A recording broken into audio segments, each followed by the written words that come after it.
আপনাকে কি করে ভালো না বাসি ইয়া রাসূলুল্লাহ।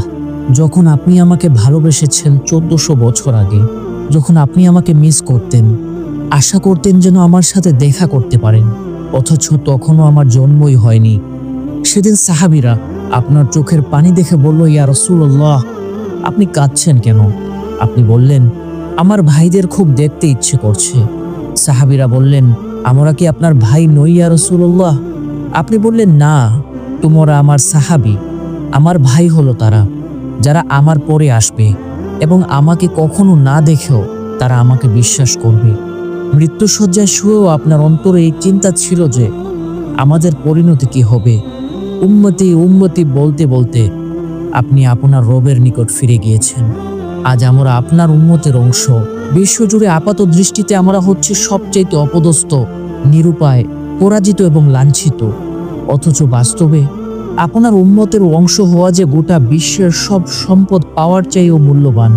আজ আমার মনে যত আশা, যত আকাঙ্ক্ষা, যত স্বপ্ন, যত চাহিদা, সবকিছু পেয়ে গেলেও নিজেকে এতটা সৌভাগ্যবান মনে করতাম না যতটা মনে হয় আজ আপনার উম্মতের একজন হতে পেরে মনে করছি।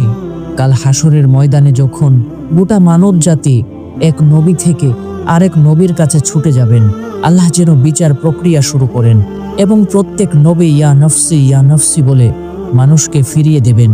অবশেষে সবাই আপনার সামনে হাজির হবেন এবং আপনি গোটা মানব জাতির প্রতিনিধি হয়ে আল্লাহর সামনে সেজদা করবেন।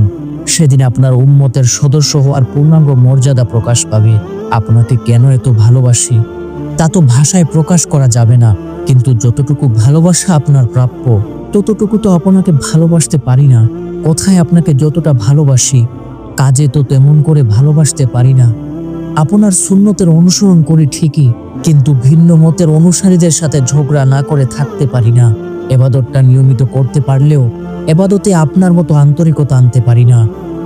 বাহ্যিক বিষয়ে আপনাকে অনুসরণ করতে পারলেও চারিত্রিক দিক থেকে তো আপনার কাছ থেকে শিক্ষা নিতে পারি না। মুখে আপনার প্রতি সালাত পেশ করলেও কাজে কর্মে উম্মতে মুহাম্মাদি হিসেবে আপনার সম্মানটা রক্ষা করতে পারি না। ইয়া রাসূলুল্লাহ, ইয়া হাবিবাল্লাহ, ইয়া নবীউল্লাহ, ইয়া মুস্তাফা, আমরা তো আপনার উম্মত হওয়ার যোগ্য নই, কিন্তু আপনার রব সবচেয়ে ক্ষমাশীল। তিনি তো আমাদের যা প্রাপ্য তার চেয়ে অনেক বেশি অনুগ্রহ প্রদর্শন করতে সক্ষম। আপনি আমাদের যতটুকু ভালোবেসেছেন তিনি তো আমাদের তার চাইতেও বেশি ভালোবাসেন। আমরা আমাদের ভুল ত্রুটি সম্পর্কে যতটুকু অবগত তিনি তো তার চাইতেও বেশি অবগত।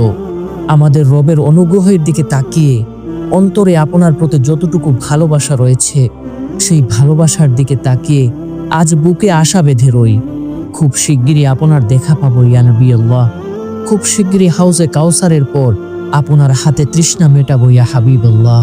জান্নাতের নির্মল বাগানে অনন্তকালের যাত্রায় আপনার সঙ্গী হয়ে ঘুরে বেড়াবো ইয়া রাসূলুল্লাহ সাল্লাল্লাহু আলাইহি